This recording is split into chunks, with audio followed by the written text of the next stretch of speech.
നിങ്ങൾ കേൾക്കുവാൻ പോകുന്ന വിഷയങ്ങൾ അറബി ഇസ്രായേൽ യുദ്ധങ്ങൾ, യെരുശലേം ഇസ്രായേലിന്റെ നിത്യ തലസ്ഥാനമാകുന്നത്.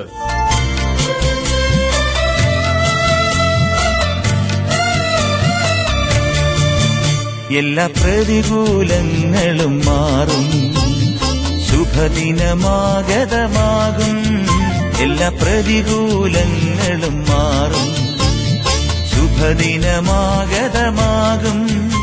ഇസ്രായേൽ ചെയ്തിട്ടുള്ള പ്രവർത്തനങ്ങൾ എന്ന് പറയുമ്പം ഞാൻ ഈ സ്ഥിരം പത്രത്തിലൊക്കെ വായിക്കുന്ന ഇവർ വലിയൊരു ക്രൂര രാഷ്ട്രമാണ്, മറ്റുള്ളവരെ അറ്റാക്ക് ചെയ്യുന്നതാണ്, പാലസ്തീനികളെ കൊന്നൊടുക്കുന്നു, അങ്ങനെയുള്ള കാര്യങ്ങളാണ് ഇന്നത്തെ നമ്മുടെ വാർത്താ മാധ്യമങ്ങളിലൂടെ പ്രചരിക്കുന്നത്. അത് അതിന്റെ ഒരു ഭാഗമെന്ന് മാത്രമേ ഉള്ളൂ. ആ നാണയത്തിന്റെ മറുഭാഗം മനുഷ്യർ ശ്രദ്ധിക്കുന്നില്ലേ? അത് മനസ്സിലാക്കണമെങ്കിൽ തിരുവചന പ്രവചനങ്ങൾ ശ്രദ്ധിച്ചെങ്കിലേ സാധിക്കുള്ളൂ.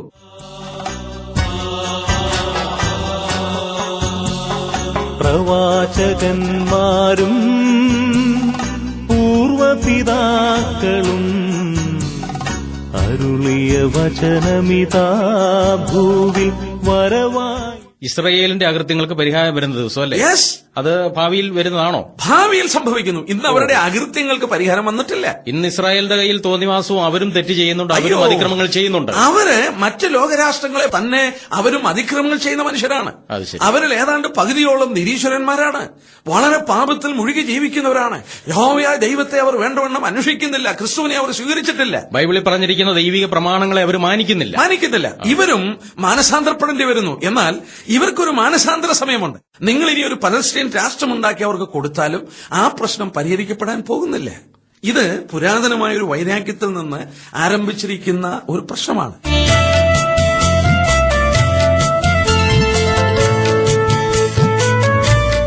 അമേരിക്കയുടെ സപ്പോർട്ടില്ലെങ്കിൽ ഇസ്രയേലിന് നിലനിൽക്കാനായിട്ട് സാധിക്കില്ല. എന്നാൽ ഇവിടെ ഈ 63-ാം അധ്യായത്തില്, യെശയ്യാവ് 63-ല് അതിന്റെ പശ്ചാത്തലം മനസ്സിലാക്കണം. ഇത് ഇസ്രയേലിന് വേണ്ടി യേശുക്രിസ്തു വന്ന് യുദ്ധം ചെയ്യുന്ന സമയമാണ്. 2 പതിറ്റാണ്ടുകൾ റേഡിയോ പ്രഭാഷണത്തിലൂടെ ഏഷ്യൻ കേൾവിക്കാർക്ക് സുപരിചിതനായ brother John Sebastian Puthuppally, brother John P തോമസുമായി നടത്തുന്ന ചോദ്യോത്തര പരിപാടിയുടെ പ്രക്ഷേപണ തുടർച്ച. ബ്രദർ ജോൺ പി തോമസ് പ്രസിദ്ധ ബൈബിൾ പ്രവചന പഠിതാവാണ്.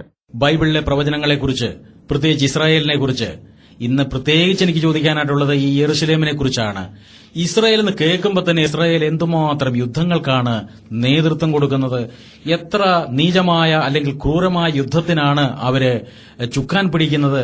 സത്യം പറഞ്ഞു കഴിഞ്ഞാൽ 67-ലെ യുദ്ധത്തിൽ അവർ വെസ്റ്റ് ബാങ്ക് ഒക്കെ പിടിച്ചെടുത്തു, അത് തിരികെ കൊടുക്കാതെ ഇരിക്കുന്നു. അത് അവരുടെ ഒരു തോന്നിവാസമാണ് എന്ന് ലോകത്തിലെ എല്ലാ പത്രങ്ങളും മാധ്യമങ്ങളും എഴുതുന്നുണ്ട്. സത്യം പറഞ്ഞു കഴിഞ്ഞാൽ ഈ പാലസ്റ്റൈൻ എന്ന് പറയുന്ന ആ സ്ഥലം ആരുടേതാണ്? ഈ യുദ്ധങ്ങൾ ഇസ്രായേലിനെ അവസാനിപ്പിക്കാൻ മേലെ ഇങ്ങനെയുള്ള കാര്യങ്ങളെക്കുറിച്ച് ബൈബിളിൽ എന്താണ് സാറേ പറഞ്ഞിരിക്കുന്നത്? പലസ്റ്റൈൻ എന്ന ഭൂമിയെക്കുറിച്ചാണ് ലോകത്തിലെ ഏറ്റവും വലിയ തർക്കമായി മാറിയ ഒരു ഭൂപ്രദേശം. വേറെ വിധത്തിൽ പറഞ്ഞാൽ ഇന്ന് ലോകത്തിൽ ഏറ്റവും വിലപിടിപ്പുള്ള ഭൂപ്രദേശം എന്ന് പറയുന്നത് യെരുശലേമിന്റെ അവിടെയുള്ള ഏതാണ്ട് 15 സ്ക്വയർ മൈലുള്ള ടെമ്പിൾ മൗണ്ട് ഏരിയ എന്ന് പറയുന്ന ഒരു സ്ഥലമാണ്.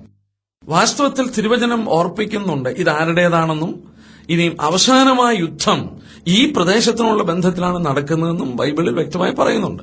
അപ്പൊ അങ്ങനെയാണെങ്കിൽ ഈ ഇതിനു മുമ്പ് നടന്ന യുദ്ധത്തെക്കുറിച്ചും ഇനി ഭാവിയിൽ നടക്കേണ്ട യുദ്ധത്തെക്കുറിച്ചുമുള്ള പ്രവചനങ്ങൾ അതെന്താണ്, അതെങ്ങനെ കൃത്യമായിട്ട് വല്ലതും ബൈബിളിൽ പറഞ്ഞിട്ടുണ്ടോ? അതിനെക്കുറിച്ച് വെളിച്ചം വീശുന്നത് ഞങ്ങൾക്ക് വളരെ സന്തോഷകരമാണ്. ഈ ഭൂമിയും അതിന്റെ പൂർണ്ണതയും ദൈവത്തിന്റേതാണ്. അബ്രഹാമിനോട് ഞാൻ നിന്നെ കാണിപ്പാണിക്കുന്ന ദേശത്തേക്ക് പോകാൻ പറഞ്ഞു. അബ്രഹാം നടന്ന് എങ്ങോട്ട് പോകുന്നെന്നറിയാതെ ഒരു സ്ഥലത്ത് വരുമ്പോൾ നീ തലപൊക്കി നോക്കുവാനായിട്ട് പറഞ്ഞു. ഈ സ്ഥലം നിനക്കും നിന്റെ സന്തതിക്കും ശാശ്വത അവകാശമായി തന്നിരിക്കുകയാണെന്ന് പറഞ്ഞു. അങ്ങനെ ദൈവം പറഞ്ഞത്, അബ്രഹാമിനോട് പറഞ്ഞത് പാലസ്തീൻ, ഇന്നത്തെ ഇസ്രായേൽ രാഷ്ട്രത്തെ മുന്നിൽ കണ്ടുകൊണ്ടല്ലേ? പക്ഷെങ്കിൽ അവിടെ ഒരു പ്രശ്നമുണ്ട്. അറബികളും അബ്രഹാമിന്റെ സന്തതികളാണ്. അതെ, യഹൂദന്മാരും അബ്രഹാമിന്റെ സന്തതികളാണ്, അറബികളും അബ്രഹാമിന്റെ സന്തതികളാണ്. നിനക്കും നിന്റെ സന്തതിക്കും ശാശ്വത അവകാശമായി തരുമെന്ന് പറഞ്ഞു. പക്ഷെങ്കിൽ ദൈവം ഒരു പ്രത്യേക സ്ഥലം ഇസഹാക്കിൽ കൂടെ ജനിക്കുന്ന സന്തതികൾക്ക് കൊടുക്കുമെന്ന് പ്രത്യേകം രേഖപ്പെടുത്തിയിട്ടുണ്ട്. അത് ശരി ഉണ്ട്. ഇസഹാക്കിൽ കൂടെ ജനിച്ച യാക്കോബിന്റെ സന്തതികൾക്കാണ് ഇസ്രായേൽ എന്ന് പേര് വരുന്നത്. അവർക്കാണ് ഈ ഭൂമി ഞാൻ ശാശ്വതമായി കൊടുത്തിരിക്കുന്നതെന്ന് ബൈബിളിൽ വളരെ വ്യക്തമായി രേഖപ്പെടുത്തിയിട്ടുണ്ട്. എന്നാൽ ആ ഭൂപ്രദേശത്തുള്ള ബന്ധത്തിൽ അറബികളും അവരുടെ അവകാശമാണെന്ന് എടുത്ത് വാദിക്കുന്നു. 105-ാം സങ്കീർത്തനത്തിന്റെ 7 തൊട്ട് ഏതാണ്ട് 11 വരെ വായിക്കുമ്പോൾ വളരെ കൃത്യമായി ഇത് യഹൂദന്മാർക്കുള്ളതാണെന്നും രണ്ട് പ്രധാനപ്പെട്ട നദികൾ, അതായത് ഇറാഖിന്റെ മാർവിലൂടെ ഒഴുകുന്ന യൂഫ്രട്ടസ് നദിക്കും ഈജിപ്തിലൂടെ ഒഴുകുന്ന നദിക്കും ഇടയ്ക്കുള്ള ഭൂപ്രദേശം മുഴുവൻ അവർക്കുള്ളതാണെന്ന് ദൈവം പ്രത്യേകാൽ ഉൽപ്പത്തി പുസ്തകത്തില് എടുത്ത് പറഞ്ഞിട്ടുണ്ട്. വളരെ വ്യക്തമായി അതിന്റെ ബൗണ്ടറി ദൈവം പറഞ്ഞിട്ടുണ്ട്. ഇന്ന് ഭൂമിയിൽ കാണുന്ന ഈ പ്രശ്നങ്ങളൊക്കെ ദൈവം ഈ യഹൂദന്മാർക്ക് കൊടുത്തിരുന്ന ദേശത്ത് നിന്ന് അവരെ ആട്ടിപ്പായിച്ചു, വീണ്ടും അവരെ മടക്കി കൊണ്ടുവന്നതിനുള്ള ബന്ധത്തിൽ ഉണ്ടായിരിക്കുന്ന പ്രശ്നങ്ങളാണ്. ഈ യുദ്ധങ്ങൾ ഞാനൊന്ന് ചോദിച്ചോട്ടെ, അവർ പല യുദ്ധങ്ങൾ ചെയ്തു. ഈ പല യുദ്ധങ്ങൾ അവർ ആവർത്തിച്ച് നടത്തിയിട്ടും വാസ്തവത്തിൽ അവരല്ല യുദ്ധം നടത്തിയത്, അവരോട് വന്ന് മല്ലിടുകയാണ്. ഇസ്രായേൽ രാഷ്ട്രം പിറന്നപ്പോൾ തന്നെ അതിന്റെ പിറ്റേ ദിവസം മറ്റോ അറബികൾ എല്ലാവരും കൂടെ ഒന്നിച്ചേർന്ന് യുദ്ധം ചെയ്തല്ലേ? ഇസ്രായേൽ 1948 മെയ് മാസം 14 സ്വതന്ത്രമായതിന്റെ പിറ്റേ ദിവസം ഏതാണ്ട് 15 ലക്ഷം അറബികളാണ് ആയുധങ്ങളേന്തി അവരെ വളയുന്നത്. അത് വാസ്തവത്തിൽ നീതീകരിക്കപ്പെടാവുന്ന ഒന്നാണോ എന്നുള്ളത് പ്രസക്തമായ ചോദ്യമാണ്. അത് അവരെ സംബന്ധിച്ച് അത് നീതീകരിക്കപ്പെടുന്ന ഒരു കാര്യമാണ്. അവരുടെ രാജ്യങ്ങളുടെ മധ്യത്തിൽ ഇങ്ങനൊരു രാഷ്ട്രം വേണ്ട എന്നാണ് അവരുടെ ചിന്താഗതി. അതായത് അറബികളുടെ ചിന്താഗതി. അവരുടെ ഈ ഭൂപ്രദേശത്തിന്റെ മധ്യത്തിൽ ഇവർക്ക് അങ്ങനെ ഒരു ഭൂമി വേണ്ട. കാരണം നൂറ്റാണ്ടുകളായിട്ട് അവരവിടെ ഇല്ല, ഇത് മുഴുവൻ അറബികളുടെ കയ്യിലാണ്. പക്ഷെങ്കിൽ അതിന്റെ പുറകോട്ട് നമ്മൾ ഇറങ്ങി ചിന്തിക്കുമ്പോൾ ദൈവം മുന്നമേ ഈ ഭൂമി അബ്രഹാമിന്റെ സന്തതിയായ ഇസ്ഹാക്കിനും, ഇസ്ഹാക്കിന്റെ സന്തതിയായ യാക്കോബിനും, യാക്കോബിന്റെ സന്തതികളായ ഇസ്രയേൽ എന്ന് അറിയപ്പെടുന്നവർക്ക് കൊടുത്തിരിക്കുന്നു എന്ന് ബൈബിൾ പറയുന്നു. ബൈബിള് വിശ്വസിക്കുകയും ബൈബിളിന്റെ പ്രവചനങ്ങൾ ശ്രദ്ധിക്കുകയും ചെയ്താൽ ഇത് യഹൂദന്മാർക്കുള്ള ഭൂമിയാണ്. ഇന്ന് നമ്മൾ കാണുന്ന പല രാജ്യങ്ങളും കൈവശപ്പെടുത്തിയിരിക്കുന്ന ഭൂമികൾ ഇവർക്കുള്ളതാണ്. അത് അവർക്ക് കിട്ടും, അവരത് കൈവശപ്പെടുത്തും. ഒരു വലിയ ഘോര മഹായുദ്ധം ഈ ഭൂമിയിൽ നടക്കും. ഈ യുദ്ധത്തിന്റെ അവസാനത്തിൽ കർത്താവായ യേശുക്രിസ്തു മടങ്ങി വന്ന് യുദ്ധങ്ങൾ അവസാനിപ്പിച്ച് അവർക്ക് കിട്ടേണ്ട അവകാശങ്ങൾ മുഴുവൻ തിരിച്ചു കിട്ടേണ്ടി വരും. അതാണ് കാര്യങ്ങളുടെ സമാപ്തിയായിട്ട് സാർ പറയുന്നത്. അതെ. എന്നാല് ഈ യുദ്ധങ്ങള് ഇങ്ങനെ നടക്കുമ്പോൾ രാഷ്ട്രീയമായിട്ട് മാത്രമേ നമ്മളത് ചിന്തിക്കാറുള്ളൂ, പൊളിറ്റിക്കൽ ആയിട്ട് നമ്മൾ അനലൈസ് ചെയ്യുന്നു. എന്നാൽ അതിന്റെ പുറകിൽ ഒരു ദൈവകരം ഉണ്ടെന്നുള്ളതും ദൈവിക ആലോചന ഉണ്ടെന്നുള്ളതും ചിന്തിക്കുന്നവർക്ക് ഈ ബൈബിൾ പ്രവചനത്തോടുള്ള ബന്ധത്തിൽ പ്രസക്തിയുള്ളൂ. ഞാൻ അങ്ങനെ ആ ലൈനിൽ കാര്യമായിട്ട് ചിന്തിച്ചില്ല. കാരണം വരുവാനിരിക്കുന്ന ഭാവി യുദ്ധവും ദൈവം അവർക്ക് വേണ്ടി യുദ്ധം ചെയ്യും എന്നൊക്കെ പറയുന്ന കാര്യങ്ങൾ, അതിന്റെ സൂചനകൾ വേദപുസ്തകത്തിൽ ഉണ്ട് എന്നുള്ളത് വളരെ ചിന്തിക്കേണ്ട ഒരു വിഷയം തന്നെയാണ്. ഇപ്പം തന്നെ ഇവരെ യെരുശലേമില് 1948 മെയ് മാസം 14 ഇവർ സ്വതന്ത്രമാകുമ്പോൾ യെരുശലേം യഹൂദന്റെ കയ്യിലില്ല. അത് ശരി. അന്ന് ഇന്റർനാഷണൽ ലോ, അതായത് യുഎന്റെ തീരുമാനം, യുഎൻ റെസൊല്യൂഷൻ 181 എന്നാണ് അറിയപ്പെടുന്നത്, യുഎൻ റെസൊല്യൂഷൻ 181. ഈ റെസൊല്യൂഷൻ അനുസരിച്ച് പലസ്തീന്റെ ഭൂമിയെ മൂന്നായിട്ട് കീറി, ഒരു ഭാഗം യഹൂദന്, ഒരു ഭാഗം പലസ്തീനികൾക്ക് രാഷ്ട്രമായി, എന്നിട്ട് യെരുശലേം ഒരു അന്തർദേശീയ കമ്മിറ്റിയുടെ കീഴിൽ കൊണ്ടുവരാനാണ് തീരുമാനം. അന്ന് ഒരു പലസ്തീൻ രാഷ്ട്രം രൂപീകരിക്കാൻ യുഎൻ ആവശ്യപ്പെട്ടപ്പോൾ എതിർത്തു. അറബികളും പലസ്തീനുകളും എതിർത്തു. ഇന്ന് ഇവർ അന്ന് എടുത്ത തീരുമാനം ഇന്ന് ഇംപ്ലിമെന്റ് ചെയ്യാൻ വേണ്ടി ആവശ്യപ്പെടുകയാണ്, വർഷങ്ങൾ കഴിഞ്ഞപ്പോൾ. മനസ്സിലാക്കണം. പക്ഷെ അന്ന് ഈ വാസ്തവത്തിൽ യുഎന്റെ റെസൊല്യൂഷൻ അംഗീകരിച്ചിരുന്നെങ്കിൽ യാതൊരു ബുദ്ധിമുട്ടുമില്ലാതെ ഒരു പലസ്തീൻ രാഷ്ട്രം രൂപീകരിച്ചേനെ. പക്ഷെ അവരൊന്നും അത് അംഗീകരിക്കാതിരുന്നതിന്റെ കാരണം, അവരത് അംഗീകരിച്ചാൽ അവർ ഇസ്രയേലും ഒരു രാഷ്ട്രമാണെന്ന് അംഗീകരിക്കണമായിരുന്നു. അത് ശരി. അത് അവർക്ക് വേണ്ട. ഇസ്രായേലിനെ രാഷ്ട്രമായിട്ട് അംഗീകരിക്കാൻ തയ്യാറല്ല. അതുകൊണ്ട് അവരും ഒരു രാഷ്ട്രമല്ലാതെ തീരുകയാണ്. അതാണ് അന്ന് തൊട്ടുള്ള പ്രശ്നം അവിടെ ആരംഭിക്കുന്നത്. അല്ലായിരുന്നെങ്കിൽ പലസ്തീൻ പ്രശ്നം യുഎൻ റെസൊല്യൂഷൻ 181 അനുസരിച്ച് അവിടെ തീർന്നേനെ. അത് തീരാതെ ഇന്നും ലോകത്തിലുള്ള പ്രശ്നമായി കിടക്കുന്നതിന്റെ കാരണം അതാണ്. അപ്പൊ അതിന്റെ ഉത്തരവാദിത്വം ആ നിലയിൽ പാലസ്തീനും കൂടെ ഉണ്ടെന്നുള്ളത് പലസ്തീനുകൾക്കും അറബികൾക്കും തീർച്ചയായും ഇത് ലോകം മനസ്സിലാക്കുന്നില്ലേ? ചരിത്രമാണ്. മാത്രമല്ല, ഈ 1948 മെയ് മാസം 14 ഇവർ സ്വതന്ത്രമായി, ഇവർ രാഷ്ട്രമായി തീരുമ്പോൾ ഇവരുടെ കയ്യിൽ വലിയ ആയുധങ്ങളൊന്നുമില്ല, ഇവർക്ക് വലിയ സൈന്യമൊന്നുമില്ല. ഇവർക്ക് ഏതാണ്ട് 30,000 പടയാളികൾ ഉണ്ടെന്ന് പറയാം. ആയുധങ്ങൾ വേണ്ട പണമില്ല. കാരണം ബ്രിട്ടീഷുകാർ അവിടെ ഭരിച്ചുകൊണ്ടിരിക്കുക. ബ്രിട്ടീഷുകാരും അറബികളും ഇവർക്കെതിരാണ്. ആയുധങ്ങൾ കൊണ്ടുവരാൻ സാധ്യമല്ല. അങ്ങനെ ഇരിക്കുമ്പോഴാണ് ഇവർ സ്വതന്ത്രമായി ബ്രിട്ടൻ വിട്ടുപോകുന്നു. ആ അടുത്ത ദിവസം സ്വതന്ത്രമാകുന്നു. അവരെ അതിന്റെ അടുത്ത ദിവസം 15 ലക്ഷം അറബികളോളം ഇവരെ വകവരുത്തുവാൻ, ഇല്ലായ്മ ചെയ്യുവാനായിട്ട് അവരുടെ നേതാക്കന്മാർ പറഞ്ഞനുസരിച്ച് വളയുകയാണ്. പക്ഷെ ആ യുദ്ധം ഏതാണ്ട് 8-9 മാസം നീണ്ടു നിൽക്കുന്നു. ആ യുദ്ധം അവസാനിക്കുമ്പോൾ അവർക്ക് കൊടുക്കുവാൻ ഉദ്ദേശിച്ചതിനെക്കാട്ടിൽ ഏതാണ്ട് 3000 സ്ക്വയർ മൈലൂടെ അവർ കൂടുതൽ പിടിച്ചെടുക്കുന്നു. അത് വാസ്തവത്തിൽ വളരെ അത്ഭുതകരമായിരിക്കുന്നല്ലോ. ഒരു പരിശീലിപ്പിക്കപ്പെട്ട യുദ്ധസന്നാഹം ഇല്ലാത്ത, യുദ്ധോപകരണങ്ങൾ ഇല്ലാത്ത, പരിശീലനം ലഭിച്ച പട്ടാളക്കാരില്ലാത്ത ഇസ്രായേൽ ഈ യുദ്ധത്തിൽ ജയിച്ചു എന്ന് പറഞ്ഞാൽ അതും 15 ലക്ഷം അറബികൾക്കെതിരെ അവർ നിന്ന് ജയിച്ചു എന്ന് പറഞ്ഞാൽ അത് അത്ഭുതങ്ങളിൽ അത്ഭുതമായിട്ട് തോന്നുകയാണ്. അവർ ചെയ്തിട്ടുള്ള ഓരോന്നും അത്ഭുതമാണ്. കാരണം ദൈവം അവരെ കൂട്ടിക്കൊണ്ടു വന്നതുകൊണ്ട് ആമോസിന്റെ പുസ്തകത്തിൽ അവസാനത്തെ വാക്യത്തിലുണ്ട്, ഇനി അവരെ പറിച്ചു കളയാനൊക്കില്ല. എന്നാൽ ആവർത്തിക്കപ്പെടുന്ന ശബ്ദം ഇവരെ തുടച്ചു കളയണം, യൂറോപ്പിൽ കൊണ്ടു നടണം, ഇവരെ മാറ്റിക്കളണം. അത് ഭൂമിയിൽ ആര് ചിന്തിച്ചാലും നടക്കില്ല. അത് ബൈബിൾ പ്രവചനമാണ്. അത് ബൈബിൾ പ്രവചനമാണ്. അല്ലെങ്കിൽ ഒന്നും മാറ്റി കാണിക്കാൻ സാധ്യമല്ല. യുവൻ തീരുമാനിച്ചാലും ലോകരാഷ്ട്രങ്ങൾ എല്ലാം കൂടെ ഒന്നിച്ചു വന്നാലും അത് സാധിക്കുകയില്ല. അത് ദൈവം മുൻകൂട്ടി അരുളി ചെയ്തിരിക്കുന്ന ദൈവത്തിന്റെ നിർണയമാണെന്നാണ്. ദൈവത്തിന്റെ നിർണയമാണ്. ഈ ബൈബിളിൽ പറഞ്ഞിരിക്കുന്ന പ്രവചനങ്ങളുടെ നിവൃത്തിയാണത്. അത് കർത്താവായ യേശുക്രിസ്തു പറഞ്ഞ പോലെ ആകാശം ഭൂമി മാറിപ്പോയാലും എന്റെ വചനങ്ങൾക്ക് മാറ്റമില്ല. അത് അതുപോലെ നടന്നേക്കുള്ളൂ. ഓഹോ, അത് ശരി. ഈ അന്നത്തെ യുദ്ധം മാത്രമല്ല, അവരുടെ ഓരോ യുദ്ധങ്ങളും വാസ്തവത്തിൽ അത്ഭുതമാണ്. മറ്റ് രാഷ്ട്രങ്ങൾ അത്ഭുതം കൊണ്ട് തുറിച്ചു നോക്കുകയാണ്, ഇവരെങ്ങനെയാണ് ഇത് സാധിച്ചത്, എങ്ങനെ ജയിച്ചു എന്ന് അവര് നോക്കുകയാണ്. 1948 യുദ്ധം നടന്നു, 1956 യുദ്ധം നടന്നു, 1967 യുദ്ധം നടക്കുന്നു. ഇങ്ങനെ ഇവര് എത്രയോ യുദ്ധങ്ങൾ, അതിൽ ഏറ്റവും പ്രധാനമായ യുദ്ധം എന്ന് പറയുന്നത് 1967 യുദ്ധമാണ്. ഒരു 6 ദിവസത്തെ ഒരു നീണ്ടുനിന്ന യുദ്ധം അല്ലേ? ആ യുദ്ധത്തിന്റെ പ്രാധാന്യത ബൈബിൾ പ്രവചനത്തോടുള്ള ബന്ധത്തിൽ അതിപ്രധാനമാണ്. ഞാൻ മുമ്പേ ഓർപ്പിച്ചില്ലേ, അവര് 48 സ്വതന്ത്രമായപ്പോൾ അവർക്ക് യെരുശലേമില്ല. ഈ അറബികൾ ഇസ്രായേലിനെ ആക്രമിക്കാൻ വന്ന സന്ദർഭത്തിൽ അവർ യെരുശലേം കൂടെ പിടിച്ചെടുത്ത് യോർദാന്റെ രാഷ്ട്രത്തിന്റെ ഭാഗമാക്കി. ഓഹോ, 1967 വരെ യോർദാൻ എന്ന് പറയുന്ന രാഷ്ട്രത്തിന്റെ ഭാഗമായിരുന്നു യെരുശലേം. എന്നാൽ വേദപുസ്തകത്തിൽ വളരെ വ്യക്തമായി രേഖപ്പെടുത്തിയിട്ടുണ്ട്, ഞാൻ നിങ്ങളെ യെരുശലേമിന്റെ നടുവിൽ കൊണ്ടുവന്ന് ശുദ്ധീകരിക്കുമെന്ന്. അപ്പൊ ഈ യെരുശലേം ഇസ്രായേലിന്റെ നിയന്ത്രണത്തിൽ, ഇസ്രായേലിന്റെ അധീനതയിൽ വരും എന്നുള്ളതും ബൈബിളിൽ പറഞ്ഞിരുന്നെന്നാണ് പറയുന്നത്. ഒന്ന് എടുത്താട്ടെ, എസെക്കിയേൽ പ്രവചനം 22-ാമത്തെ അധ്യായം. എനിക്ക് ആ ഭാഗം ഒന്ന് കാണണമെന്നുണ്ട്. എസെക്കിയേൽ പ്രവചനം 22-ാമത്തെ അധ്യായം. യഹൂദൻ ശരിയായിട്ടുള്ളവനാണെന്നല്ല, ദൈവികമായിട്ട് അവരിന്നും ദൈവം ആഗ്രഹിക്കുന്ന വിധത്തിലൊന്നും ആയിട്ടില്ല. അവര് ദൈവത്തിനെതിരെ ഇപ്പോഴും മല്ലടിക്കുകയൊക്കെ ദൈവിക നിയമങ്ങൾ ലംഘിക്കുകയും ചെയ്യുന്നുണ്ടെന്നുള്ളതും ശരിയാണ്. പക്ഷെങ്കിൽ ദൈവം അവരെ ശുദ്ധീകരിക്കാൻ പോവാ. ദൈവം അവരെ ശുദ്ധീകരിച്ച് ദൈവത്തെ അവർ നോക്കി വിളിക്കാൻ പോവുക, അവർ വിശ്വസിക്കാൻ പോവുക. എന്നാൽ അത് സംഭവിക്കാൻ പോകുന്നത് യെരുശലേമിനുള്ള ബന്ധത്തിലാണ്. ആ ഭാഗം ഒന്ന് കേൾക്കട്ടെ സാറേ, എവിടെയാ പറഞ്ഞിരിക്കുന്നത്? എസെക്കിയേൽ 22 ഒരു 3-4 വാക്യം നമുക്ക് വായിക്കാം. അതിന്റെ 17 തൊട്ട് ദൈവം പറയുന്നുണ്ട്, നിങ്ങൾ എനിക്ക് കിട്ടമായെന്ന് പറഞ്ഞാൽ മലിനപ്പെട്ടു എന്നേ ഉള്ളൂ. ഡ്രോസ്, ഈ പൊന്നിലും മറ്റു ലോഹങ്ങൾ ചേരുന്നതിനായി കിട്ടമാകുക എന്ന് പറഞ്ഞാൽ. ഒന്ന് വായിച്ചാട്ടെ 17 തൊട്ടുള്ള വാക്യം. യഹോവയുടെ അരുളപ്പാട് എനിക്കുണ്ടായത് എന്തെന്നാൽ, മനുഷ്യപുത്ര, ഇസ്രായേൽ ഗ്രഹം എനിക്ക് കിട്ടമായി തീർന്നിരിക്കുന്നു.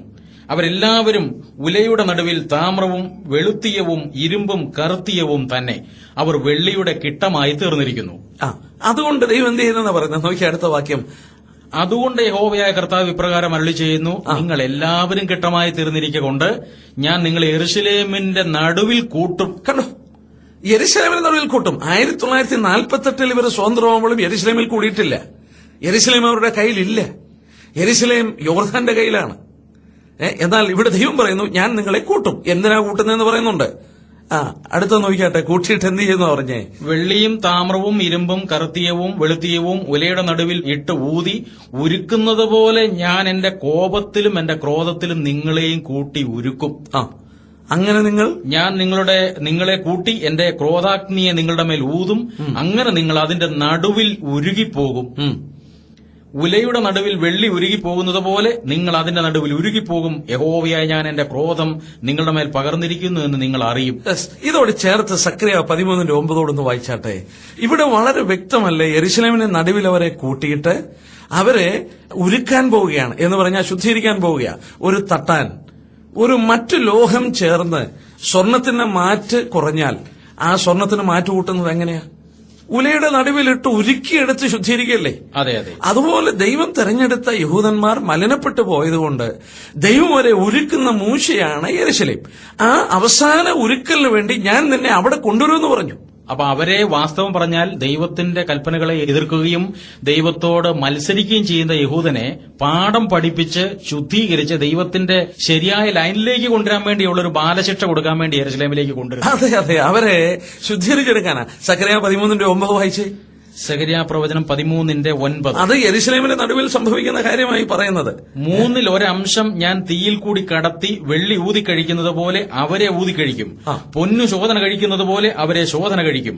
അവർ എന്റെ നാമത്തെ വിളിച്ചപേക്ഷിക്കുകയും ഞാൻ അവർക്ക് ഉത്തരമരുളുകയും ചെയ്യും. അവർ എന്റെ ജനമെന്ന് ഞാൻ പറയും, യഹോവ എന്റെ ദൈവം എന്ന് അവരും പറയും. അതാണ് ശുദ്ധീകരണം. അത് ഭയങ്കര അതിശയമായിരിക്കും. യെസ്, അവരെ ശുദ്ധീകരിക്കുമ്പോൾ ഏതാണ്ട് 1/3 ആളുകളെ ശുദ്ധീകരിക്കും, ബാക്കിയുള്ളവർക്ക് നശിച്ചു പോകും. അവർക്ക് ദൈവത്തിന്റെ ശിക്ഷാവിധി കിട്ടും. ശിക്ഷാവിധി, ഭയങ്കരമായ യുദ്ധം ഉണ്ടാകാൻ പോവുകയാണ്. അപ്പൊ വാസ്തവം പറഞ്ഞു കഴിഞ്ഞാൽ ഞാൻ വിചാരിച്ചുകൊണ്ടിരുന്ന ഇസ്രായേലിനോടുള്ള ബന്ധത്തിൽ ദൈവം പക്ഷാഭേദം കാണിക്കുന്നു, മുഖസ്ഥിതി അല്ലെങ്കിൽ അവൻ മുഖപക്ഷമായിട്ട് ഇടപെടുന്നു എന്നൊക്കെ ഞാൻ ചിന്തിച്ചിരുന്നു.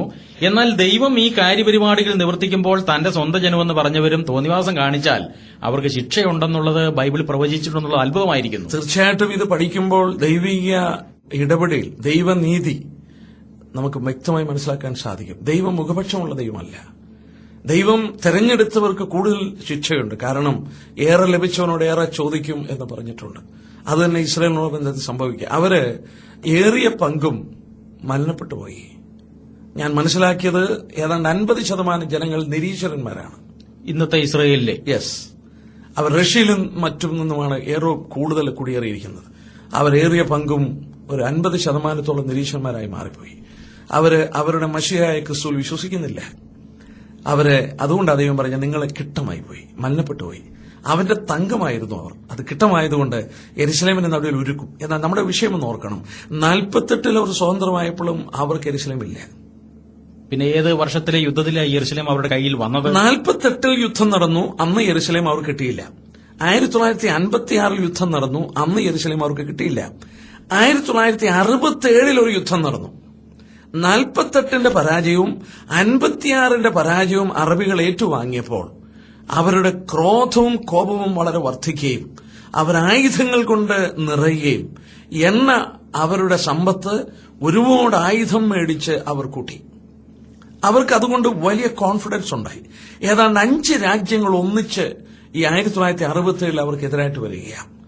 Egypt, Syria, Jordan, Saudi Arabia, Iraq. ഏതാണ്ട് 5 രാഷ്ട്രങ്ങൾ ഒന്നിച്ചു വരും. നമ്മൾ ഓർക്കണം, ഇതൊരു കൊച്ചു രാജ്യമാണ്. ഇവരെ നമ്മൾ നോക്കിയാൽ ആ ഭൂപ്രദേശം മനസ്സിലാക്കിയാൽ ഇസ്രയേലിന്റെ പടിഞ്ഞാറ് ഭാഗം അവിടെ മെഡിറ്ററേനിയൻ കടലാണ്. ഈ മെഡിറ്ററേനിയൻ കടൽ ഒഴിച്ച് ബാക്കി 3 ഭാഗം ഇവര് സൈന്യങ്ങളെ കൊണ്ട് കവർ ചെയ്തു. അത് ശരി. ഇസ്രയേലിന്റെ തെക്ക് ഭാഗത്ത് ഈജിപ്ത് 80,000 സൈന്യത്തെ ഇറക്കി. ഇസ്രയേലിന്റെ വടക്ക് ഭാഗത്ത് സിറിയ 40,000 പടയാളികളെ ഇറക്കി. ഈ 67 യുദ്ധത്തിന്റെ കാര്യം പറയാം. അതെ, 67. അന്ന് ഇസ്രയേലിന്റെ കിഴക്ക് ഭാഗത്ത് ജോർദാൻ 40,000 സൈന്യത്തെ ഇറക്കി. സൗദി അറേബ്യ 25,000 സൈന്യത്തെ അയച്ചു. ഇറാഖ് 5,000 സൈന്യത്തെ അയച്ചു. ഇത്രയും സൈന്യങ്ങൾ ഈ രാഷ്ട്രത്തിന്റെ 3 കരഭാഗം വളഞ്ഞു. അത് ശരി. അവര് ഏതാണ്ട് $300 ലക്ഷം ആയുധങ്ങൾ റഷ്യയിൽ നിന്ന് വാങ്ങി. ഈ അറബി രാജ്യങ്ങൾ കൂടാതെ 10,000 റഷ്യൻ വിദഗ്ധന്മാർ, സാങ്കേതിക വിദഗ്ധന്മാർ ഈജിപ്തിൽ ട്രെയിനിങ് കൊടുക്കുന്നുണ്ട്. 10,000 റഷ്യൻ വിദഗ്ധന്മാർ 67 യുദ്ധത്തിൽ അവിടെയുണ്ട്, ഈജിപ്തിലുണ്ട്. ഈ മിഗ് വിമാനങ്ങളും മറ്റും മേടിച്ച് കൂട്ടി സകല സന്നാഹങ്ങളും കൊണ്ട് അവർ വളരെ നിസ്സാരമായിട്ട് ഇസ്രായേലിനെ തോൽപ്പിക്കാമെന്ന് കരുതി. മാനുഷികമായ ദൃഷ്ടിയിൽ ഈ കണക്കുകളൊക്കെ ഞാൻ കേൾക്കുമ്പോൾ തന്നെ സാധാരണഗതിയിൽ ഒരു രാഷ്ട്രം പൊടിയായി തീരത്ത കാര്യത്തിൽ അസ്തമിച്ചു പോകേണ്ട സന്നാഹം അവർക്കുണ്ടായിരുന്നല്ലേ? വാസ്തവത്തിൽ അന്നത്തെ യുദ്ധത്തിൽ അവർ എടുത്തു പറഞ്ഞ ഒരു വാക്ക് നമുക്കറിയാം. യുണൈറ്റഡ് അറബ് റിപ്പബ്ലിക്സ്, ഈജിപ്തിന്റെ നേതാവ് അബ്ദുൽ നാസറാണ്. അബ്ദുൽ നാസറിന്റെ നേതൃത്വത്തിൽ ഇവർ ഒന്നിച്ചു കൂടുമ്പോൾ സങ്കീർത്തനത്തിൽ പറഞ്ഞ ഒരു വാക്യം തന്നെയാണ് ആശ്ചര്യമായിട്ട് അവരെടുത്ത് കോട്ടിയത്. അത് ശരി. അത് 83 സങ്കീർത്തനത്തിൽ നമുക്ക് വായിച്ചാൽ അത് കാണാൻ സാധിക്കും. സങ്കീർത്തനങ്ങൾ 83 ഇവിടെ കുറെ പേരുകളൊക്കെ പറയുമ്പോൾ നമ്മൾ ഓർക്കും ഏതാണ് ഈ പേരുകളെന്ന്. പക്ഷെങ്കിൽ ഈ പേരുകള് അറബി രാജ്യങ്ങളെ കുറിച്ചുള്ള പേരുകളാണ്. 83 സങ്കീർത്തനം എത്രാം വാക്യമാണ്? അതിന്റെ 4-ാം വാക്യം ഒന്ന് നോക്കിയാട്ടെ. വരുവിൻ, ഇസ്രയേൽ ഒരു ജാതിയായിരിക്കാതെ വണ്ണം നാം അവരെ മുടിച്ചു കളക, അവരുടെ പേർ ഇനി ആരും ഓർക്കരുത് എന്ന് അവർ പറഞ്ഞു. ഇത് അതിശയമായിരിക്കുന്നു. അടുത്ത ഭാഗം കൂടെ അങ്ങനെ അവർ ഇങ്ങനെ ഐക്യമത്യത്തോടെ ആലോചിച്ചു നിനക്ക് വിരോധമായി സഖ്യത ചെയ്യുന്നു. അടുത്തത് അറബികളുടെ പേരുകളാ. ഏദോമ്യരുടെയും ഇസ്മായേലിയരുടെയും കൂടാരങ്ങളും മോവാബ്യരും ഹഗര്യരും കൂടെ ഗബാലും അമ്മോനും അമാലേക്കും ഫെലിസ്തീയ ദേശവും സോർ നിവാസികളും അശൂരും അവരോട് യോജിച്ചു. കണ്ടോ, ഇത് ഏദോമ്യർ എന്ന് പറയുന്ന ഫലസ്തീനിയൻസ്. അത് ശരി. ഇസ്മായിലരുടെ കൂടാരങ്ങൾ എന്ന് പറഞ്ഞാൽ അവരിൽ നിന്നാണ് 12 അറബ് രാഷ്ട്രങ്ങൾ ഉണ്ടായിരിക്കുന്നത്. പിന്നീട് ഫെലിസ്തീയ ദേശം പാലസ്റ്റൈന്, സോർ നിവാസികൾ ലെബനോന്, അശൂര് സിറിയ, അതുപോലെ തന്നെ ഇറാഖ്. നമ്മളിവിടെ എടുത്ത് അപഗ്രഥിച്ചു പഠിച്ചാൽ ആ പഠനത്തിലേക്ക് നമ്മളിപ്പോൾ പോവുകയല്ല. ഇതെല്ലാം അറബ് രാജ്യങ്ങളാണ്. വരുവീൻ, നമുക്ക് ഒന്നിച്ചുകൂടാം, ഇസ്രായേൽ ഒരു ജാതിയായി ഇരിക്കരുത്. എന്നിട്ട് അവർ പറഞ്ഞത് എന്താണെന്നറിയാം? അതിന്റെ 12ാം വാക്യം നോക്കി നമ്മൾ സാധാരണ ശ്രദ്ധിക്കാറില്ല. നാം ദൈവത്തിന്റെ നിവാസങ്ങളെ നമുക്ക് അവകാശമാക്കിക്കൊള്ളുക എന്ന് അവർ പറഞ്ഞുവല്ലോ. ദൈവത്തിന്റെ നിവാസം എന്ന് പറയുന്നത് എവിടെയാണെന്ന് അറിയാമോ? യെരുശലേമിലാ, അല്ലേ? യെസ്, യെരുശലേം നമുക്ക് കൈവശപ്പെടുത്താം എന്ന് ഇവർ ഒന്നിച്ചു കൂടി ആലോചിക്കുകയാണ്. അപ്പൊ ഈ 67 ഈ വലിയ ഈ അറബി രാജ്യങ്ങളുടെ നേതാക്കന്മാരുടെ തീരുമാനങ്ങളും പ്രഖ്യാപനങ്ങളും ഒക്കെ ഈ വേദപുസ്തകത്തിൽ ബൈബിളിൽ പണ്ടേ പറഞ്ഞിട്ടുണ്ടല്ലേ? തീർച്ചയായിട്ടും. അല്ലെങ്കിൽ ഇതെങ്ങനെയാണ് ഇവിടെ രേഖപ്പെടുത്തുക? ബൈബിളിൽ ആരും ഇന്ന് എഴുതി ചേർത്തതല്ലോ. അല്ലല്ല, വേദപുസ്തകത്തിന്റെ അവസാനത്തെ വരികൾ 2000 വർഷം മുമ്പ് എഴുതി കുത്തിട്ടതാണ്. ഈ പ്രവചനങ്ങളൊക്കെ ഏതാണ്ട് 2500 വർഷങ്ങൾക്ക് മുമ്പൊക്കെ എഴുതിയിരിക്കുന്നതാ. അത് ഇന്ന് നമ്മുടെ കണ്ണിന് മുമ്പിൽ അതുപോലെ സംഭവിക്കുക. അന്ന് ഈജിപ്തിലെ റേഡിയോയിൽ കൂടെ പ്രഭാഷണം നടത്തുന്നത് അബ്ദുൾ നാസർ ഇതേ വാക്യമാണ്: ഇസ്രായേൽ ഒരു ജാതിയായിരിക്കും, അതുകൊണ്ട് അവരെ മുടിച്ചു കളയാം. അത് എക്സാക്ട്ലി സെയിം വേർഡ് അദ്ദേഹത്തിന്റെ പ്രഭാഷണത്തിൽ അദ്ദേഹം പറഞ്ഞ് അറബികളെ ആഹ്വാനം ചെയ്യാണ്. വാസ്തവത്തിൽ ഇസ്രായേൽ ഭയന്നുപോയി. അത് ശരി. ഇത്ര വലിയ സൈന്യങ്ങളും സന്നാഹങ്ങളും ഒരുങ്ങിയപ്പോൾ അവരെ സഹായിക്കാൻ ഒരു രാഷ്ട്രം പോലും ഇല്ല. അമേരിക്ക മുട്ടിവിളിച്ചു, ഈ യുദ്ധം നടക്കാതെ ഞങ്ങളെ സഹായിക്കണം. അമേരിക്ക ആന്തരിക പ്രശ്നത്തിലായിരിക്കുക. വിയറ്റ്നാം വാറിനുള്ള ബന്ധത്തിൽ അവർക്ക് പ്രോബ്ലംസ് ഉണ്ടായി. അവരതുകൊണ്ട് ഇതിനകത്ത് ഇടപെട്ടില്ല. ലോകത്തിൽ ഒരു രാഷ്ട്രവും ഇതിനകത്ത് ഇവരെ സഹായിക്കാനില്ല. റഷ്യ അവരുടെ വിദഗ്ധന്മാരോട് ട്രെയിനിങ് കൊടുത്തുകൊണ്ടിരിക്കുക ഈജിപ്തിൽ. അപ്പോൾ അവരെ ചിന്തിച്ചു, വളരെ നിസ്സാരമായിട്ട് അവർക്ക് ഇസ്രായേലിനെ തോപ്പിച്ചു കളയാം എന്ന് ചിന്തിച്ചു. പക്ഷെങ്കിൽ ഇന്ന് ലോകത്തിൽ മിലിറ്ററി കോളേജുകളിൽ ഈ 67 യുദ്ധ സ്ട്രാറ്റജി പഠിപ്പിച്ചുകൊണ്ടിരിക്കുകയാണ്. ഒന്നുകൂടെ എന്ന് പറഞ്ഞേ സാറേ. ഇന്ന് ഈ ലോകത്തിലുള്ള മിലിറ്ററി കോളേജുകൾ, അവിടെ മിലിറ്ററി കോളേജുകളിൽ ഈ 67 യുദ്ധം, ആ യുദ്ധതന്ത്രം ഇന്ന് ലോകരാഷ്ട്രങ്ങൾ പഠിപ്പിക്കുന്നു. അവരുടെ ഒരു വിഷയമായിട്ട് മാറി. ഭയങ്കര അതിശയമായിരിക്കും. കാരണം ഇങ്ങനെ ഒരു യുദ്ധം എങ്ങനെ ജയിക്കും? ഏത് രാജ്യത്തിന് അവരുടെ കരയുടെ എല്ലാ ഭാഗങ്ങളും അവരുടെ സൈന്യങ്ങളെ കൊണ്ട് പ്രൊട്ടക്ട് ചെയ്യാൻ കഴിയും? അങ്ങനെ സാധിക്കുമോ? ഇന്ത്യ യുദ്ധം ഏർപ്പെടെ ഇന്ത്യയുടെ മുഴുവൻ അതിരുകളും ഇന്ത്യൻ സൈന്യത്തിന് കാവൽ ചെയ്യാനൊക്കോ? സാധിക്കുകയില്ല. അതുപോലെ തന്നെയായത്. ഇവരെക്കാട്ടിൽ എത്രയോ മടങ്ങ് സൈന്യവുമായിട്ടാണ് ഇവരെ വളഞ്ഞിരിക്കുന്നത് 5 രാജ്യങ്ങൾ. മാത്രമല്ല അതിന്റെ പുറകിൽ നമ്മളിപ്പോൾ വായിച്ച പോലെ മറ്റ് അറബി രാജ്യങ്ങളെല്ലാം അവർക്ക് സപ്പോർട്ടാണ്. അതെ അതെ. പക്ഷെങ്കില് അവരുടെ സൈന്യാധിപന്മാർ ഒന്നിച്ചുകൂടി അവരൊരു പുതിയ തന്ത്രം മെനഞ്ഞു. അതിന് പറയുന്ന പേര് പ്രീ എംപ്റ്റീവ് സ്ട്രൈക്ക്. അതായത് ഇസ്രായേലിലെ സൈന്യാധിപന്മാരുടെ കാര്യമാണോ പറയുന്നത്? അതെ. അന്ന് അവരുടെ സൈന്യാധിപനായിരുന്നത് ഒരു കണ്ണുള്ള മോശെ ദയാനെ കുറിച്ച് കേട്ടിട്ടുണ്ട്. അദ്ദേഹമായിരുന്നു. അവര് പിണഞ്ഞ തന്ത്രമാണ് പ്രീ എംപ്റ്റീവ് സ്ട്രൈക്ക് എന്ന് പറഞ്ഞാൽ ശത്രു നമ്മളെ ആക്രമിക്കുന്നതിന് മുമ്പ് അവനെ അങ്ങ് എംപ്റ്റി ചെയ്യുക, അവനെ അങ്ങ് ഇല്ലാതാക്കുക. അവൻ ആക്രമിക്കുന്നതിന് മുമ്പ് അവനെ ഇല്ലാതാക്കിയ പിന്നെ അവനെങ്ങനെ ആക്രമിക്കുന്നത്? അതാണ് പ്രീ എംപ്റ്റീവ് സ്ട്രൈക്ക് എന്ന് പറയുന്നത്. ഒരു പുതിയ യുദ്ധതന്ത്രം. 1967 ജൂൺ മാസം 5-ാം തീയതി പ്രഭാതം പൊട്ടിപ്പുറപ്പെടുകയാണ്. ഇരുട്ട് ഭൂമി വാസ്തവത്തിൽ പുതച്ചിരിക്കുക. പ്രഭാതത്തിന്റെ കിരണങ്ങൾ വീണിട്ടില്ല വേണ്ടവണ്ണം. അവരുടെ ഇസ്രായേൽ പൈലറ്റ്സിന് ഓർഡർ കൊടുത്തതനുസരിച്ച് ലോകം കണ്ടതിൽ വെച്ച് ഏറ്റവും വലിയ അല്ലെങ്കിൽ വിദഗ്ധന്മാരായ പൈലറ്റ്സാണ് ഇസ്രായേൽ പൈലറ്റുമാർ. അതായത് ഞാൻ ആ യുദ്ധത്തോടുള്ള ബന്ധത്തിൽ ഇങ്ങനെയാണ് മനസ്സിലാക്കിയത്. ഈ റഡാറുകൾക്ക്, പ്ലെയിനുകൾ വരുന്നത് കണ്ടുപിടിക്കാനുള്ള റഡാറുകൾക്ക് ഭൂമിയിൽ നിന്ന് ഏതാണ്ട് 150 അടി കിളരം വരെയുള്ള ഭാഗം റഡാറിൽ കിട്ടത്തില്ല. അതിന്റെ കണ്ണിൽ പെടത്തില്ല. അതിന് പറയുന്ന പേര് റഡാറിന്റെ ഡാർക്ക് ഏരിയ എന്നാണ്.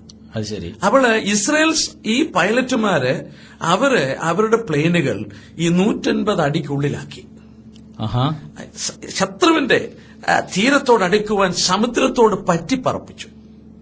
റഡാർ കിട്ടില്ല. ഇവര് നേരെ പൊങ്ങി. ഇവർ ചെയ്തത് ഈജിപ്തിന്റെ 26 റഡാർ സ്ക്രീനുകൾ അങ്ങ് ആദ്യം നശിപ്പിച്ചു, തകർത്തു ഈജിപ്തിന്റെ. അതായത് മിഗ് വിമാനങ്ങൾ മിസൈലുകളും ബോംബുകളുമാക്കി ഈജിപ്തിന്റെ എയർപോർട്ടുകൾ നിരനിരയായി കിടക്കുക. 16 ഈജിപ്ഷ്യൻ എയർഫീൽഡ് അവര് ഉപയോഗശൂന്യമാക്കി. ഈ നിരനിരയായി കിടക്കുന്ന പ്ലെയിനുകൾ അവർ തീക്കുണ്ടങ്ങളാക്കി. ആദ്യ ദിവസം തന്നെ ആക്രമണത്തിൽ ഈജിപ്തിന്റെ 350 പൈലറ്റുമാരിൽ 100 പൈലറ്റുമാർ മരിച്ചുപോയി. ഓ, ഭയങ്കരമായിരിക്കുന്നു. മരിച്ചുപോയി.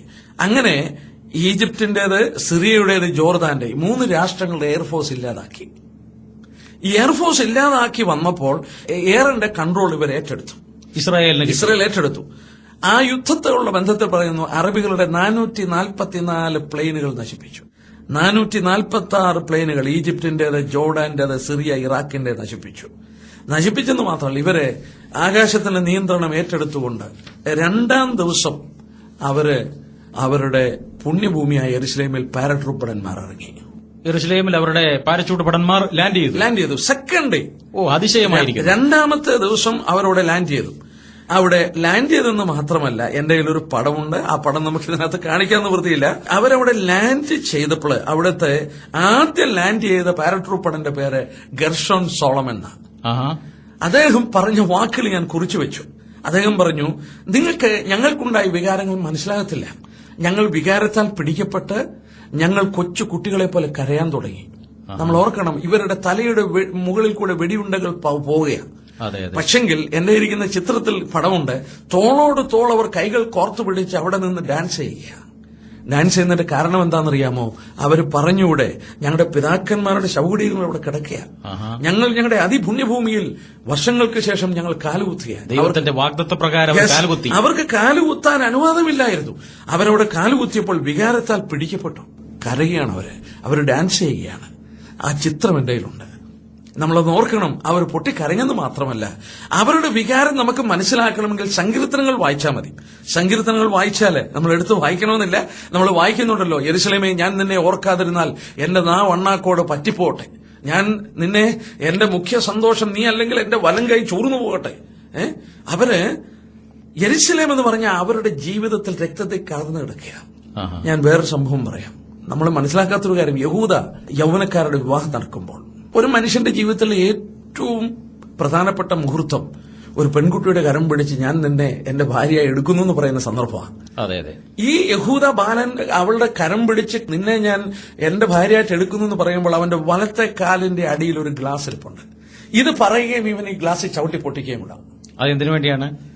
ഈ അനർഘ നിമിഷത്തിൽ യെരുശലേമിന്റെ നാശത്തെയും പുനഃസ്ഥാപനത്തെയും അവൻ ഓർക്കുകയാണ്. ഓ, അതിന്റെ ഒരു ചിത്രമായിട്ട് അത് കാണിക്കുകയാണ്. അവരുടെ വിവാഹം നടക്കുന്ന അങ്ങനെയാണ്. പിന്നെ ഇവര് ലോകത്തിൽ ചെതറിക്കിടന്നപ്പോൾ, ഇവരുടെ പിതാക്കന്മാർ മരിച്ചപ്പോൾ യെരുശലേമിന്റെ മണ്ണിൽ നിന്ന് ഒരു പിടി മണ്ണെടുത്ത് തലയ്ക്ക് കീഴിൽ വെച്ച് അവരെ അടക്കിയത്. ഓ, അത് ശരി. അവരവിടെ വിശ്രമിക്കുന്നു എന്നതിന്റെ ചിത്രമായി. അപ്പൊ നമ്മൾ ചിന്തിക്കണം, അത് അവരോടുള്ള ബന്ധത്തിൽ യെരുശലേം എന്ന് പറഞ്ഞാൽ എത്രയോ വികാരപരമായ ഒരു ഭാഗമാണ്. 67 അവർ ഇത് പിടിച്ചെടുത്തെന്ന് മാത്രമല്ല, അടുത്ത ഭാഗം നമ്മൾ വളരെ ഗൗരവമായി ഓർക്കണം. ഇത് പിടിച്ചെടുത്തിട്ട് അവർ മറ്റൊരു വലിയ കാര്യം ലോകത്തോട് അവർ പ്രഖ്യാപിച്ചു. 1980 ജൂലൈ മാസത്തില് ലോകത്തോട് അവർ പ്രഖ്യാപിച്ചു, യെരുശലേം ഞങ്ങളുടെ it is an eternal undivided capital of Israel. നിത്യ അവിഭാജ്യമായി മുറിച്ചു മാറ്റുവാൻ കഴിയാത്ത നിത്യ തലസ്ഥാനമാണ് യെരുശലേം എന്ന് 1980 ജൂലൈയിൽ അവർ ലോകത്തോട് പ്രഖ്യാപിച്ചു. യെരുശലേം അവരുടെ ഭാഗമായിട്ട് അവർ ചേർത്തപ്പോൾ മറ്റൊരു സംഭവം നടന്നു. 1980 സെപ്റ്റംബറിൽ മൊറോക്കോ എന്ന് പറയുന്ന സ്ഥലത്ത് അറബ് ഇസ്ലാമിക് നേഷൻസ് ഒന്നിച്ചുകൂടിയിട്ട് അന്ന് സൗദി അറേബ്യയുടെ പ്രിൻസ് അവിടെ പ്രഖ്യാപിച്ചു, യെരുശലേമിനെ മോചിപ്പിക്കുവാൻ ജിഹാദ് പ്രഖ്യാപിക്കണം. ഓ, അത് ശരി. അത് അവര് വിശുദ്ധ യുദ്ധം പ്രഖ്യാപിച്ചു. എന്നാൽ എന്നെ കേൾക്കുന്ന എന്റെ പ്രിയപ്പെട്ട സൗറിനോട് ഞാനൊരു കാര്യം ഓർപ്പിക്കട്ടെ.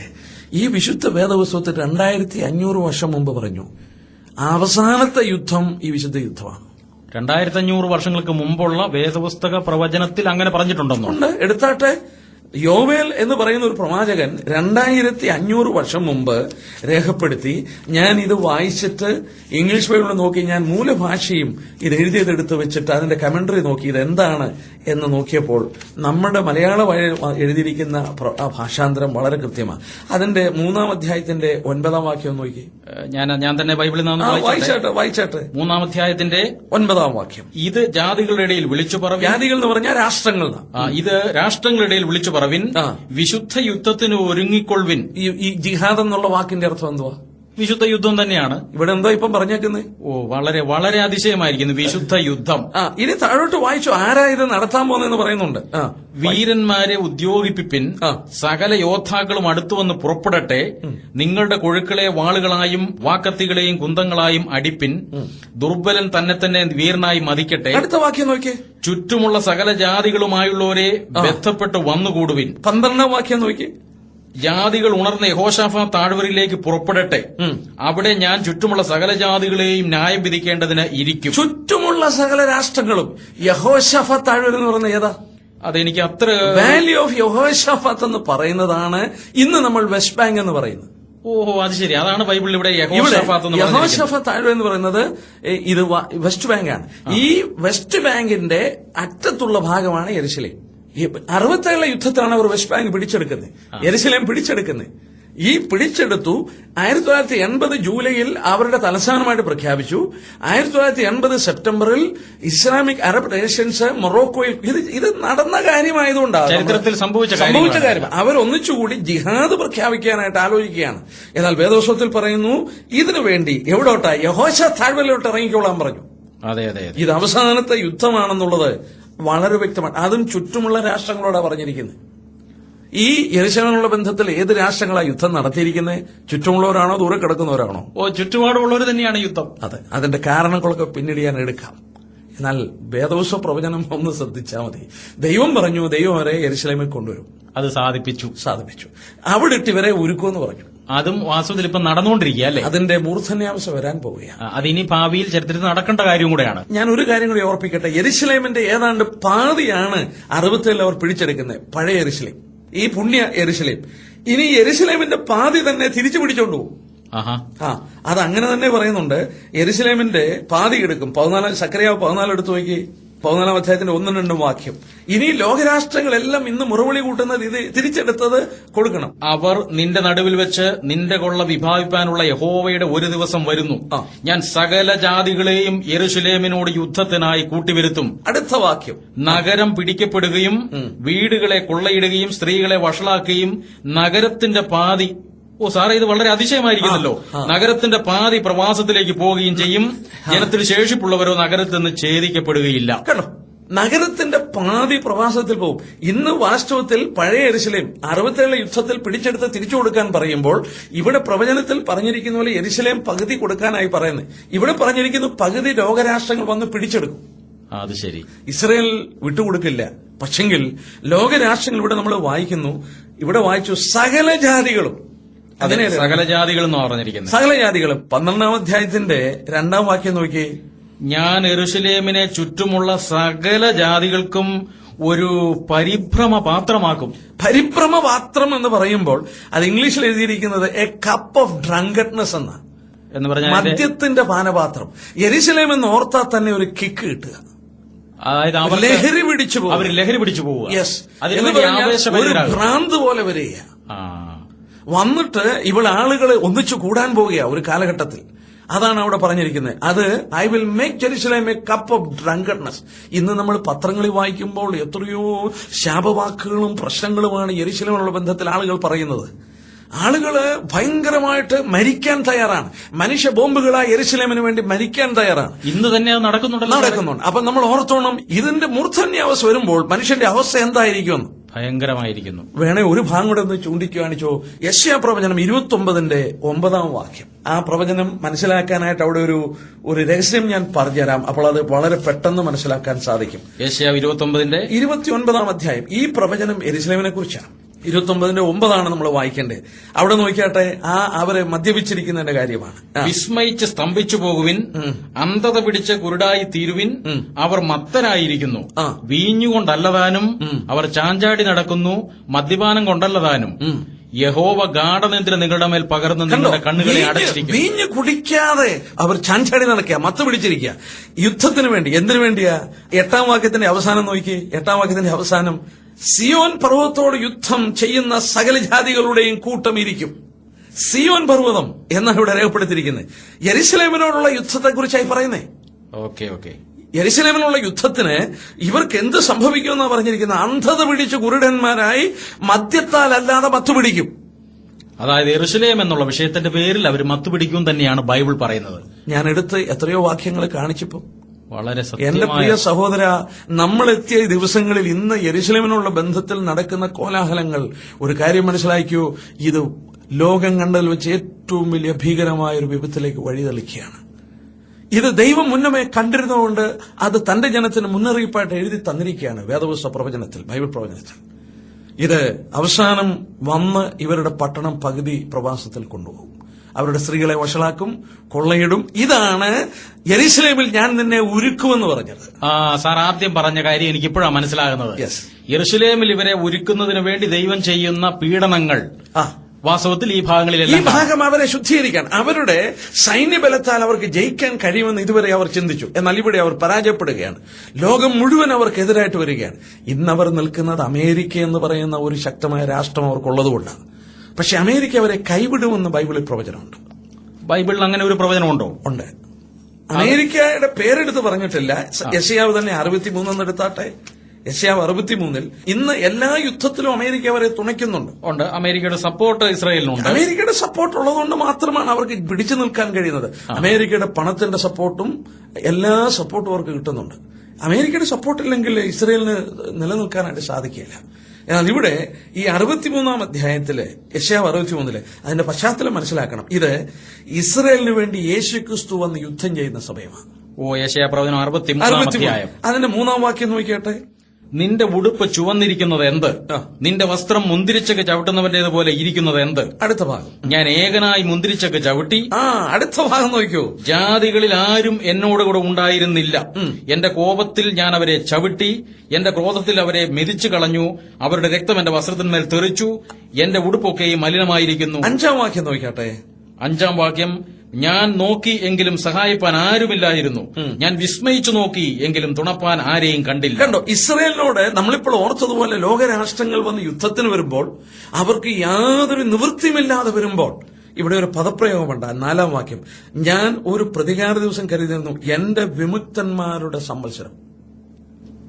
അത് ബൈബിൾ അല്പം അറിയാവുന്നവർക്ക് അത് എന്താണെന്ന് ഗ്രഹിക്കാൻ കഴിയുള്ളൂ. എന്റെ വിമുക്തന്മാരുടെ സംവത്സരം, year of my redeemed has come എന്ന, ഇയർ ഓഫ് മൈ റിഡീംഡ്, എന്റെ വിമുക്തന്മാരുടെ സംവത്സരം എന്ന് പറഞ്ഞാൽ ഇസ്രായേലിന്റെ ചരിത്രം നമ്മൾ പഠിച്ചാൽ അവർക്ക് കൊടുത്ത ന്യായപ്രമാണത്തിൽ ലേവ്യ പുസ്തകം 25 വായിക്കേണ്ട, ഞാൻ പറഞ്ഞു പോകാം. നിന്റെ സഹോദരൻ ദരിദ്രനായി തനിക്കുള്ളത് വിറ്റുകളഞ്ഞാൽ അത് വീണ്ടെടുക്കാൻ അവകാശമുള്ളത് അടുത്ത ബന്ധുവിനാണ്. അത് ശരി. അവൻ ദരിദ്രനായി തന്നെത്താൻ വിറ്റുകളയുക. ഓക്കെ. അതാണ് ഏറ്റവും താണ ഒരവസ്ഥയിലേക്ക് അവർക്ക് വിൽക്കാൻ വസ്തുക്കളില്ലാതെ വന്നു വെച്ചിട്ട് അവസാനം അവൻ തന്നെ അടിമയായിട്ട് വിൽക്കുകയാണ്. അവന്റെ ഏറ്റവും നിസ്സഹായാവസ്ഥ. അവൻ അങ്ങനെ തന്നെത്താൻ വിറ്റ് പോകുമ്പോൾ അവന്റെ സഹോദരൻ അത് കണ്ടുകൊണ്ട് നിൽക്കത്തില്ല. അവന്റെ ഏറ്റവും അടുത്ത ബന്ധുവിന് വന്ന് അവനെ വീണ്ടെടുക്കാം. നമ്മൾ ചിന്തിച്ചാൽ ആക്ഷരികമായി യേശുക്രിസ്തുവിന്റെ ചോര അവനോട് ബന്ധമുണ്ട്. അതെങ്ങനെയാണെന്നൊന്ന് പറയാമോ? അവൻ ജനിച്ചത് യഹൂദ കന്യകയിലല്ലേ? അതെ അതെ. അപ്പോൾ ഇവിടെ നമ്മൾ വായിക്കുന്നു, എന്റെ വിമുക്ത മയറുടെയും യേശുക്രിസ്തുവിന് അവരെ വീണ്ടെടുക്കുവാൻ ആശ്ചര്യമായി ന്യായപ്രമാണത്തോടുള്ള ബന്ധത്തിൽ തന്നെ ഒരു ചുമതലയുണ്ട്. അത് ശരി. ലോകരാഷ്ട്രങ്ങൾ ഈ യഹൂദനെ വന്ന് ബുദ്ധിമുട്ടിച്ച് അവരുടെ സ്ത്രീകളെ വഷളാക്കി പട്ടണത്തിൽ പകുതി പിടിച്ച് അവർ യാതൊരു നിവൃത്തിയില്ലാതെ വരുമ്പോൾ അന്നൊരു വാക്യം കൂടെ വായിച്ചാൽ നമുക്കത് പെട്ടെന്ന് മനസ്സിലാക്കാം. സക്കറിയ 13-ാം അധ്യായം എടുത്ത് നോക്കിയാട്ടെ. ഈ വിധത്തിൽ അവരെ ഏറ്റവും അധികം പീഡിപ്പിക്കപ്പെട്ട് അവർക്ക് യാതൊരു നിവൃത്തിയുമില്ലാതിരിക്കുമ്പോൾ ദൈവം മറ്റൊരു കാര്യം ചെയ്യും. അത് 9-ാം വാക്യം നോക്കിയാട്ടെ. അന്നാളിൽ ഞാൻ യെരുശലേമിന്റെ നേരെ വരുന്ന സകല ജാതികളെയും നശിപ്പിപ്പാൻ നോക്കും. ഞാൻ ദാവീദ് ഗൃഹത്തിന്മേലും യെരുശലേം നിവാസികളുടെ മേലും കൃപയുടെയും യാചനകളുടെയും ആത്മാവിനെ പകരും. അടുത്ത വാക്യം. തങ്ങൾ കുത്തിയിട്ടുള്ളവങ്കിലേക്ക് അവർ നോക്കും. ഏകജാതനെക്കുറിച്ച് വിലപിക്കുന്നത് പോലെ അവർ അവനെക്കുറിച്ച് വിലപിക്കും. ആദ്യജാതനെക്കുറിച്ച് വ്യസനിക്കുന്നത് പോലെ അവർ അവനെക്കുറിച്ച് വ്യസനിക്കും. കണ്ടോ സാറേ, ഇത് ആരെക്കുറിച്ചാണ് ഈ വിലപിക്കും വ്യസനിക്കും എന്നൊക്കെ പറഞ്ഞിരിക്കുന്നത്? തങ്ങൾ കുത്തിയിട്ടുള്ളവർ. ആരെയാണ് കുത്തിയത്? യഹൂദന്മാരാണ് കർത്താവിനെ ക്രൂശിക്കുന്നത്. ഞങ്ങൾക്ക് അവനെ വേണ്ട, അവനെ ക്രൂശിപ്പിൻ അവര് വിളിച്ചു. അവനെ ക്രൂശിച്ചു. നിന്റെ രക്തം ഞങ്ങളുടെ മേലെ ഞങ്ങളുടെ മക്കളുടെ മേലെ വരട്ടെന്ന് പറഞ്ഞു. നൂറ്റാണ്ടുകൾ അവരതിന്റെ വില കൊടുത്തു. ഈ കുത്തിയിട്ടുള്ളവർ വീണ്ടും അവർക്ക് മനസ്സിലാകുന്നില്ല അത് അവരുടെ മഷിയായിരുന്നെന്ന്. എന്നാൽ ഇപ്പോൾ എന്ത് ചെയ്യുമെന്ന് ചോദിച്ചാൽ, അന്നാളിൽ ഞാൻ യെരുശലേം നിവാസികളുടെ വരുന്ന സകല ജാതികളെ നശിപ്പിക്കുക മാത്രമല്ല, ഇവർക്ക് ഒരു കൃപയുടെയും യാചനയുടെയും ആത്മാവ് എന്ന് പറഞ്ഞാൽ ഒരു മാനസാന്തരത്തിന്റെ ആത്മാവിനെ കൊടുക്കും. കൃപയുടെ ആത്മാവ്. അവൻ കൃപ കൊടുക്കാതെ ആരും അവന്റെ അടുക്കൽ ചെല്ലത്തില്ല. അർഹതയില്ലാത്ത നന്മയുടെ പേരാണ് ദൈവം കാണിക്കുന്ന കൃപ. ആ കൃപ അവരോട് കാണിക്കുമ്പോൾ ഈ യാചനയുടെ ആത്മാവ്, കരയുന്ന ആത്മാവ്. നമ്മൾ താഴോട്ട് വായിച്ചു നോക്കിയാൽ ആദ്യജാതനെ കുറിച്ച് ഉപസരിക്കുന്ന പോലെ 10-ാം വാക്യത്തിന് അവസാനമാണ് ആദ്യജാതൻ. ഇസ്രായേലിന്റെ ആദ്യജാതന്മാർക്ക് കുടുംബത്തിൽ എപ്പോഴും പ്രാധാന്യതയുണ്ട്. ആദ്യജാതന്മാർ മരിക്കുമ്പോൾ അഗാധമായ വേദന, അതുപോലെ അവർ കരയും. അത് ശരി. അവർ കുത്തിയ യേശുക്രിസ്തു അവരുടെ മഷിയായിരുന്നല്ലോ എന്ന് ഓർത്ത് അവർ കരയും. അത് അവരന്നാണ് മനസ്സിലാക്കുന്നത്. ഇതാണ് നമ്മള് എസെക്കേൽ 22 വായിച്ചത്. കിട്ടമായി നിന്നെ ഞാൻ അവിടെ ഇട്ട് ഉരുക്കി, നീ എന്റെ ജനമെന്നും ഞാൻ നിങ്ങളുടെ ദൈവമെന്നും നിങ്ങൾ എന്റെ ജനമെന്നും ദൈവം പറയുന്ന ഒരു സാഹചര്യം ഉടലെടുക്കുന്ന ഈ സന്ദർഭമാണ്. അത് ശരി. അപ്പൊ ഞാൻ ഇതിൽ നിന്നും മനസ്സിലാക്കുന്ന ഒരു കാര്യം, ഈ യഹൂദൻ നിരീശ്വരനായിട്ടും മഷിയെ അംഗീകരിക്കാത്തവനായിട്ടും ദൈവത്തോട് മത്സരിച്ച് നിൽക്കുന്ന വലിയൊരു കൂട്ടം ഉണ്ടല്ലോ. ആ കൂട്ടത്തെ ദൈവം ഒരേ സമയത്ത് തന്നെ ശിക്ഷിക്കുകയും എന്നാൽ കൃപയുടെയും യാചനയുടെയും ആത്മാവോടുകൂടെ തന്റെ അടുക്കിലേക്ക് വരുന്ന യഹൂദനെ രക്ഷിക്കുകയും ചെയ്യുന്ന ആ രണ്ട് കാര്യം ഒരേ സമയത്ത് നടക്കുക. ദൈവത്തിന്റെ കാര്യപരിപാടി, ദൈവത്തിന്റെ അത്ഭുതകരമായ ഒരു പരിപാടി അവരോടുള്ള ബന്ധത്തിൽ നിവർത്തിക്കുകയാണ്. ദൈവം ഇന്ന് അവരെ മടക്കി കൊണ്ടുപോകുന്നതിന്റെ കാരണം അടുത്ത പദ്ധതിയിലേക്ക് പ്രവേശിക്കാനാണ്. ഓക്കെ. ദൈവം അതിനവരെ ശുദ്ധീകരിപ്പാൻ ഒരുക്കിയിരിക്കുന്ന ഇടം യെരുശലേമാണ്. യെരുശലേം ആ വിധത്തില് ആയെങ്കിൽ മാത്രമേ കർത്താവിന് മടങ്ങി വരാൻ കഴിയുള്ളൂ. ഞാൻ ഒരു വാക്യം കൂടെ കാണിക്കാം. ഹോശേയ പ്രവചനം ഒന്നെടുത്താട്ടെ. നമുക്ക് വളരെ വ്യക്തമായി ഹോശേയ പ്രവചനം 5:15 യേശുക്രിസ്തു എപ്പോൾ മടങ്ങി വരുമെന്നുള്ളതിന്റെ സൂചന. ഇത് കാണുമ്പോൾ ഓർത്തോണം കർത്താവ് യേശുക്രിസ്തു മടങ്ങി വരാറായെന്നുള്ളത്. ഹോശേയ പ്രവചനം 5:15. ഇത് പ്രവചനാത്മാവിൽ യേശുക്രിസ്തു അവരോട് സംസാരിക്കുന്നതാണ്.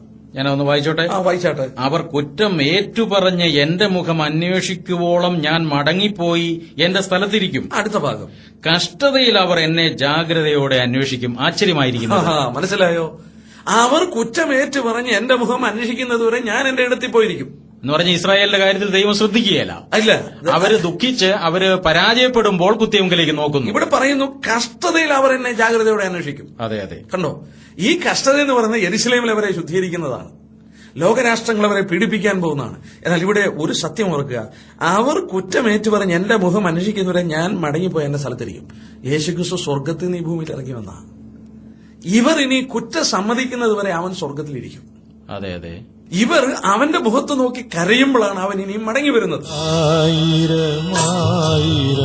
അപരാധങ്ങൾ അങ്ങേ മറന്നു ഞാൻ ചെയ്തു പോയി, ഇന്നു നിൻ തിരുമൊഴി കേട്ടുണർന്നു, കണ്ണീർ പൊഴിച്ചു ഞാൻ കരഞ്ഞു, കണ്ണീർ പൊഴിച്ചു ഞാൻ കരഞ്ഞു. നമ്മൾ ഇത് തന്നെയാണ് മത്തായിയുടെ സുവിശേഷത്തിലും വായിക്കുന്നത്. 23:37-39 വരെ കർത്താവ് പറഞ്ഞു, നിങ്ങളുടെ ഭവനം ശൂന്യമാകും. അതിന്റെ 39-ലാണെന്ന് തോന്നുന്നു പറയുന്നുണ്ട്, കർത്താവിന്റെ നാമത്തിൽ വരുന്നവൻ അനുഗ്രഹിക്കപ്പെട്ടവനെന്ന് നിങ്ങൾ പറയുവോളം നിങ്ങൾ ഇനി എന്നെ കാണുകയില്ല. അപ്പൊ കർത്താവിനെ കാണണമെങ്കിൽ അവൻ അനുഗ്രഹിക്കപ്പെട്ടവനെന്ന് ഇവർ പറയണം. അതുവരെ അവനവിടെ പോയിരിക്കുക. എന്നാൽ ഇവിടെ ഒരു സത്യം എന്റെ കേൾവിക്കാരോട് ഞാൻ പറയാം. ഈ സംഭവം ഈ കർത്താവിന്റെ വരവെന്ന് പറഞ്ഞാൽ വിശുദ്ധ വേദപുസ്തകത്തിൽ രേഖപ്പെടുത്തിയിരിക്കുന്നത് യേശുക്രിസ്തുവിന്റെ മഹത്വ പ്രത്യക്ഷതയാണ്. രാജാതി രാജാവായി അവൻ ഈ ഭൂമിയിൽ മടങ്ങി വരുന്നതാണ്. എന്നാൽ അതിനു മുമ്പ് അവനൊരു രഹസ്യ വരവുണ്ട്. ഈ സംഭവങ്ങൾക്ക് കുറഞ്ഞത് 7 വർഷം മുമ്പെങ്കിലും അവൻ രഹസ്യത്തിൽ മധ്യാകാശത്തിൽ വന്ന് ഈ ലോകത്തിൽ വരാൻ പോകുന്ന ഈ വിപത്തുകൾക്ക് മുമ്പ് അവന്റെ ജനത്തെ അങ്ങ് എടുക്കും. നോഹയുടെ കാലം പോലെയും ലോത്തിന്റെ കാലം പോലെയും മനുഷ്യപുത്രന്റെ വരവിൽ സംഭവിക്കും. നീതിമാനായ നോഹയും കുടുംബവും പെട്ടകത്തിൽ കയറി ന്യായവിധി വന്നു. ലോത്ത് സ്വതം വിട്ടു, ന്യായവിധി വന്നു. ഈ ലോകത്തിൽ ഒരു കൂട്ടം പാവപ്പെട്ട ദൈവജനമുണ്ട്. അവർ മധ്യാകാശത്തിലേക്ക് എടുത്തുള്ളപ്പോഴും ലോകത്തിൽ ന്യായവിധി വരാൻ പോവുകയാണ്. അപ്പോൾ ഇവിടെ ഒരു സത്യം മനസ്സിലാവുന്നു. യഹൂദനെ ശുദ്ധീകരിപ്പാൻ യെരുശലേം ഈ വിധത്തിൽ ഒരുക്കി കഴിഞ്ഞുവെങ്കിൽ അതിന് എത്രയോ വർഷം മുമ്പെങ്കിലും ദൈവജനം ഈ ഭൂമിയിൽ നിന്ന് മാറ്റപ്പെടേണ്ട സമയമായി. കർത്താവ് വന്ന് തന്റെ ജനത്തെ മാറ്റാൻ സമയമായെന്നുള്ളതിന്റെ ഏറ്റവും വലിയ തെളിവാണ് ഈ തെളിവ്. ദൈവമേ, നിൻ വീട്ടിലെത്താൻ ആത്മദാഹമേറിടുന്നു, തിരുമുഖത്തിൻ ശോഭ കാണാൻ ആത്മനയനം കാത്തിരിക്കും, ഒരു നിമിഷം പോലും അങ്ങിൽ പിരിയുവാൻ കഴിയുകില്ല. ദൈവസ്നേഹം രുചിച്ചറിഞ്ഞു ധന്യമായി എന്റെ ജന്മം. ഞാൻ ഈ പ്രഭാഷണം കേട്ടതിൽ നിന്നും പ്രത്യേകിച്ച് യെരുശലേമിനെ കുറിച്ചും ഇസ്രായേലിനെ കുറിച്ചുള്ള ദൈവത്തിന്റെ അലംഘനീയമായിരിക്കുന്ന പ്രവചനങ്ങൾ, അതിന്റെ ക്രമമായിട്ടുള്ളതായിരിക്കുന്ന ചരിത്രത്തിലെ നിവർത്തിക്കപ്പെടലാണ് സാർ ഇതുവരെ പറഞ്ഞുകൊണ്ടിരുന്നത്. ഇത് കേട്ടപ്പോൾ ഇതെല്ലാം നിയന്ത്രിക്കുന്ന ആ ദൈവം കൃപ നൽകുന്ന ദൈവമാണ്, അവൻ കരുണ കാണിക്കുന്ന ദൈവമാണ്, സ്നേഹസമ്പന്നനാണ്. ഇന്ന് ഈ സന്ദേശം കേൾക്കുന്ന ആരെയും തന്റെ അടുക്കിലേക്ക് അവരാഗ്രഹിക്കുന്ന പക്ഷം കൃപ നൽകി, അവരെ തന്റെ കരുണ നൽകി, തന്റെ സ്നേഹം നൽകി, പാപം ക്ഷമ നൽകി, അവര് കരഞ്ഞാൽ മാനസാന്തരപ്പെട്ടാൽ അവരെ രക്ഷിക്കാൻ ഈ ദൈവം ഇന്നും തയ്യാറാണ്. ദൈവമേ, ഞാൻ നിന്റെ മുമ്പിൽ മനമുയർത്തി പാടിടുന്നു. അങ്ങെനിക്കായി കരുതി വച്ച കൃപകളെ ഞാൻ എണ്ണിടുന്നു. അനുദിനം നിൻ കൈകളെന്നെ കഴുകിടും സ്നേഹമൂർത്ത. മനം നിറയും സ്തുതി സ്തോത്രം പാടിയെന്നും വാഴ്ത്തിടും ഞാൻ. സുന്ദര ഗാനങ്ങളും സംക്ഷിപ്ത സന്ദേശങ്ങളും സംഗമിച്ച് സകലർക്കും സമാശ്വസിക്കുവാൻ ഇതാ സുവർണ നിമിഷങ്ങൾ സമാഗതമായി. ഇന്ന് നമുക്ക് സന്ദേശം നൽകുന്നത് ബ്രദർ ജോൺ സെബാസ്റ്റ്യൻ. കർത്താവായ യേശുക്രിസ്തു അധ്വാനിക്കുന്നവരും ഭാരം ചുമക്കുന്നവരും ആയുള്ളവരെ നിങ്ങളെല്ലാവരും എന്റെ അടുക്കൽ വരുവിൻ, ഞാൻ നിങ്ങളെ ആശ്വസിപ്പിക്കാം എന്ന് പറഞ്ഞതായിട്ട് ഞാൻ ബൈബിളിൽ വായിച്ചിട്ടുണ്ട്. ആ നിലയിൽ തീർച്ചയായിട്ടും സാറി പറഞ്ഞ കാര്യങ്ങൾ, ഈ കർത്താവ് തന്റെ അടുക്കൽ വരുന്ന ആരെയും സ്വീകരിച്ച് അവർക്ക് ക്ഷമ നൽകി, തന്റെ സ്നേഹം നൽകി, അവരെ പുതിയ മനുഷ്യരാക്കി തീർക്കുവാൻ, പാപമോചനം നൽകുവാൻ മതിയായവനാണ് എന്ന് ഞാൻ പൂർണ്ണമായിട്ടും ചിന്തിക്കുകയാണ്. ഈ ദൈവം, സ്നേഹസമ്പന്നായിരിക്കുന്ന ഈ ദൈവം പ്രവചനങ്ങൾ നൽകുകയും പ്രവചനങ്ങൾ അതിന്റെ നിറപടിയായി നിവൃത്തിയിലേക്ക് നയിക്കുകയും ചെയ്യുന്ന ഈ അത്യുന്നതനായിരിക്കുന്ന ജീവിക്കുന്ന ദൈവത്തിന്റെ വചനങ്ങൾ തീർച്ചയായിട്ടും കേൾവിക്കാർക്ക് അനുഗ്രഹമായിരിക്കും. ഈ കർത്താവിൽ ശരണം പ്രാപിക്കുവാൻ, ക്രൂശിക്കപ്പെട്ട സാക്ഷാൽ സത്യമശികയിൽ പ്രത്യാശയർപ്പിക്കുവാൻ കേൾവിക്കാർക്ക് സന്ദർഭം ഒരുങ്ങും എന്ന് ഞാൻ വിശ്വസിക്കുന്നു. സത്യദൈവത്തിന്റെ വചനം, വാഗ്ദത്തങ്ങൾ ഇന്നും എന്നേക്കും വാഴ്ത്തപ്പെടുമാറാകും. ദൈവത്തിന്റെ സ്വരം എന്നോട് എന്താണ് എന്ന് വീണ്ടും വീണ്ടും നിങ്ങളോട് തന്നെ ചോദിക്കുക മറക്കരുത്. നിരാശയാമിരുൾക്കടൽ നീന്തി നീന്തി തളർന്നിടും നിൻ കരങ്ങൾ ശക്തമാക്കൂ. ഭയപ്പെടേണ്ട എന്നരുളും കർത്തനെ നീ. കണ്ടുവോ നിൻ ജീവിതമാം യാത്രയതിൽ. ഭയപ്പെടേണ്ട എന്നരുളും കർത്തനെ നീ. കണ്ടുവോ നിൻ ജീവിതമാം യാത്രയതിൽ. ദൈവത്തിന്റെ സ്വരം എന്നോട് എന്താണ് എന്ന് വീണ്ടും വീണ്ടും നിങ്ങളോട് തന്നെ ചോദിക്കുക മറക്കരുത്. 1980കളിൽ കേരളത്തെ നടുക്കിയ കരിക്കൻവില്ല കൊലക്കേസിലെ മുഖ്യപ്രതിയെ ഓർക്കുന്നില്ലേ?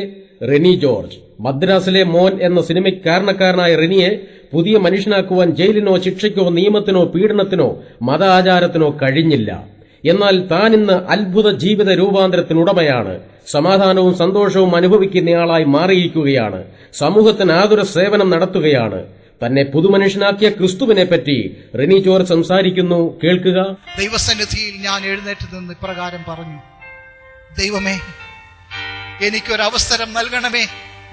അങ്ങയുടെ പുത്രനായ യേശുവിന്റെ രക്തത്താൽ എന്നെ കഴുകി ശുദ്ധീകരിക്കണമേ. എന്നെ സഹായിക്കുവാൻ, എന്നെ അംഗീകരിക്കുവാൻ ഈ ലോകത്തിൽ ആരുമില്ല. എന്നാൽ ദൈവമേ, ഞാൻ എന്റെ ജീവിതം അങ്ങയുടെ പാദങ്ങളിൽ സമർപ്പിക്കുന്നു. എന്നെ അങ്ങ് കൈക്കൊള്ളണമേ എന്ന് ഞാൻ ദൈവസന്നിധിയിൽ കണ്ണുനീരോടുകൂടി, അനുതാപത്തോടുകൂടി, തകർന്നും നുറുങ്ങിയതുമായ ഹൃദയത്തോടുകൂടി ഞാൻ ഏറ്റുപറഞ്ഞു. എന്റെ പ്രാർത്ഥന സ്വർഗം അംഗീകരിച്ചു. എന്നെ ഒരു പുതിയ മനുഷ്യനാക്കി തീർത്തു. ജീവിത കപ്പൽ തകർത്തു കളയുന്ന പാറക്കെട്ടായി, ജീവിതവൃക്ഷം അടിച്ചു വീഴ്ത്തുന്ന കൊടുങ്കാറ്റായി മരണം നടമാടുന്ന ഈ ലോകത്തിൽ ഭയപ്പെടേണ്ട എന്നരുളും കർത്തനെ നീ. കണ്ടുവോ നിൻ ജീവിതമാം യാത്രയതിൽ. ഭയപ്പെടേണ്ട എന്നരുളും കർത്തനെ നീ. കണ്ടുവോ നിൻ ജീവിതമാം യാത്രയതിൽ. പ്രിയ കേൾവിക്കാരെ, നിങ്ങളുടെ മരണാനന്തര ജീവിതം നിങ്ങൾ എവിടെ കഴിക്കും? ഇന്നു മരിച്ചാൽ നിങ്ങൾ എവിടെ പോകും? മരണാനന്തര ജീവിതത്തിനായി ഒരുങ്ങേണ്ടത് ജീവിച്ചിരിക്കുമ്പോഴാണ്. അതിന് സഹായിക്കുവാൻ ഇതാ മരണത്തെ ജയിച്ചുയർത്ത ഒരു രക്ഷകൻ. മരണത്തെ മുഖാമുഖം കാണുന്നതിന് മുന്നമേ മരണത്തെ ജയിച്ച് ഉയർത്ത് ജീവിക്കുന്ന ക്രിസ്തുവിനെ മനസ്സിൽ ധ്യാനിച്ച് ഇപ്രകാരം പ്രാർത്ഥിക്കുമോ: കർത്താവേ, അങ്ങയുടെ മരണം എന്റെ പാപശിക്ഷയ്ക്ക് പകരമായിരുന്നുവെന്ന് ഞാൻ വിശ്വസിക്കുന്നു. പാപമോചനം തന്ന് എന്നെ രക്ഷിക്കണമേ. പുതിയ മനുഷ്യനാക്കി എന്നെ തീർക്കണമേ. തെറ്റുകളിൽ നിന്ന് ഞാൻ പിന്തിരിയുന്നു. ഇഹത്തിലും പരത്തിലും അങ്ങയോടുകൂടി ജീവിക്കുവാൻ ഞാൻ തീരുമാനിച്ചിരിക്കുന്നു. കൂടുതൽ വിവരത്തിനും സൗജന്യ പുസ്തകത്തിനും ഇന്നു തന്നെ കത്തയക്കുക. ഞങ്ങളുടെ വിലാസം പറയുന്നു: ജീവജലം പോസ്റ്റ്പോസ്റ്റിനാലെ പുതുപ്പള്ളി പിയ കോട്ടയം 11. ഞങ്ങളുടെ മൊബൈൽ നമ്പർ ശ്രദ്ധിച്ചാലും 9495446029. Email address peacetract@gmail.com. PEACETRACT peacetract@gmail.com. ലോകത്തിലെ പ്രധാനപ്പെട്ട ഭാഷകളിൽ സമാധാന സന്ദേശം വായിച്ചറിയുക. സന്ദർശിക്കുക www.peaceministry.org. ദൈവം നിങ്ങളെ അനുഗ്രഹിക്കുമാറാകട്ടെ.